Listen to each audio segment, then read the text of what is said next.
राजस्थान प्रदेश Congress committee के अध्यक्ष गोविंद सिंह डोटासरा रविवार को एक दिवसीय दौरे पर सीकर पहुंचे। इस दौरान उन्होंने मीडिया से बातचीत करते हुए राजस्थान हरियाणा यमुना जल समझौते को लेकर राज्य और केंद्र सरकार पर सवाल उठाए।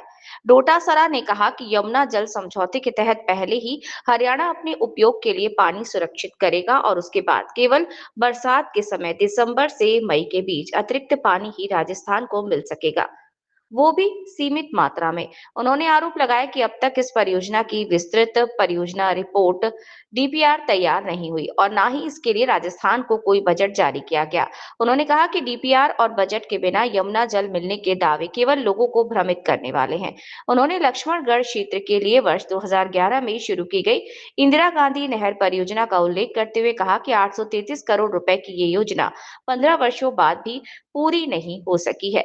डोटासरा ने कहा कि हालिया केंद्रीय बजट में भी राजस्थान के लिए यमुना जल परियोजना को लेकर कोई प्रावधान नहीं किया गया और आगामी राज्य बजट में सरकार कितना आवंटन करती है, ये देखने वाली बात होगी। कोचिंग नियंत्रण बिल पर बोलते हुए डोटासरा ने कहा कि बिल पारित होने के 6 महीने से अधिक समय बीत जाने के बावजूद इसके नियम कायदे अभी तक लागू नहीं किए गए हैं। उन्होंने आरोप लगाया कि सरकार की मंशा स्पष्ट नहीं है और कोचिंग संस्थानों पर प्रभावी नियंत्रण अभी तक लागू नहीं हो पाया। हरियाणा से हमें राजस्थान के शेखावाटी को मिलना है। शेखावाटी में 3 जिले प्रमुख रूप से हैं, झुंझुनू, चूरू और सीकर। चौ फरवरी 24 फरवरी 2024 को माननीय मुख्यमंत्री भजन लाल जी ने राजस्थान की विधानसभा में ये घोषणा की थी कि हम लोग राजस्थान और हरियाणा दोनों मिलकर के एक एमओयू किया गया है और हम संयुक्त रूप से एक डीपीआर बनाएंगे। इसके लिए एक एसआईटी गठित की गई है और वो डीपीआर बनने के बाद में उसको बजट दे करके हम शेखावाटी को हरियाणा से पानी लाएंगे। लेकिन उस एमओयू के अंदर इन्होंने पहले 2400 क्यूसेक पानी हरियाणा लेगा, अपना स्टोरेज विकसित करेगा। उसके बाद में केवल दिसंबर, जनवरी, फरवरी, मार्च, अप्रैल, मई, केवल और केवल 4 महीने जो बरसात से ओवरफ्लो जो होगा वो बरसाती पानी ये ले सकते हैं और वो भी 557 MCF। आज की तारीख तक 2.25 साल बाद में भी 2.5 साल होने लग गए, आज तक कोई डीपीआर नहीं है। 1 रुपये का बजट जारी नहीं किया गया है राजस्थान के लिए। केवल और केवल झूठी बातें माननीय मुख्यमंत्री भजन लाल जी और केंद्रीय शक्ति मंत्री जल संसाधन या जल शक्ति मंत्री जो है वो पाटिल साहब हैं, वो भ्रमित करने का काम कर रहे हैं। जब डीपीआर ही नहीं बनी तो बजट कहाँ से दे दिया इन्होंने? डीपीआर बनने के बाद में बजट का आवंटन होता है, उसका तकवीना बनता है, उसके टेंडर होते हैं, फिर टेंडर के बाद में वर्क ऑर्डर होता है, फिर काम चालू होता है, फिर किस्तों में उसका बजट मिलता है, तब जाकर के कहीं कोई योजना।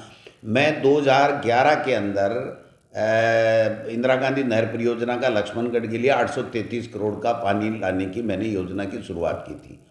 आज 11 से लेकर के 26 हो गए, यानी 15 साल हो गए। 15 साल बाद में भी वो योजना भी अभी पूर्ण नहीं हुई और ये बड़ी बड़ी बातें कर रहे हैं, तो बिल्कुल भ्रमित करने वाली बातें हैं।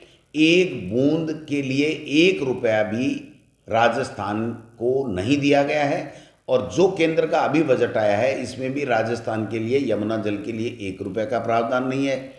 11 तारीख को राजस्थान का बजट आने वाला है, देखते हैं कितने रुपए का बजट इनके द्वारा जारी किया जाता है, तब हम लोग बात करेंगे। पहले हरियाणा अपने स्टोरेज विकसित करेगा 2400 क्यूसेक पानी स्टोरेज करने के लिए और उसके बाद में ओवरफ्लड जो बरसात में छलकता है उस स्टोरेज से वो पानी देने की बात है, वो केवल कागजों में है।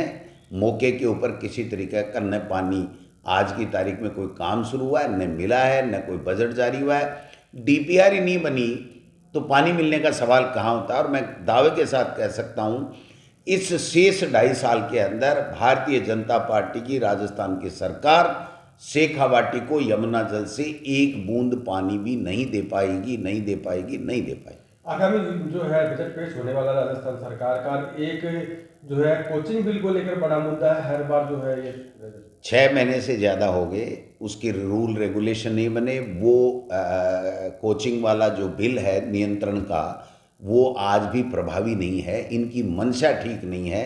ये कोचिंग माफियाओं के दबाव में काम करने वाले लोग हैं, भ्रष्टाचार में लिप्त हुए लोग हैं। उनसे बिल ला करके इनको जो कलेक्शन करना था, भ्रष्टाचार करना था, वो कर लिया और उसको कागजों में दफन कर दिया। आज भी कोचिंग के ऊपर जो नियंत्रण का बिल था, राजस्थान की सरकार ने पास किया था या राजस्थान की विधानसभा ने, वो लागू नहीं हुआ है और आगे भी संभावनाएं बहुत क्षीण हैं। सभी दर्शकों को नमस्कार, आदाब। आप देख रहे हैं जनमानस शेखावाटी न्यूज।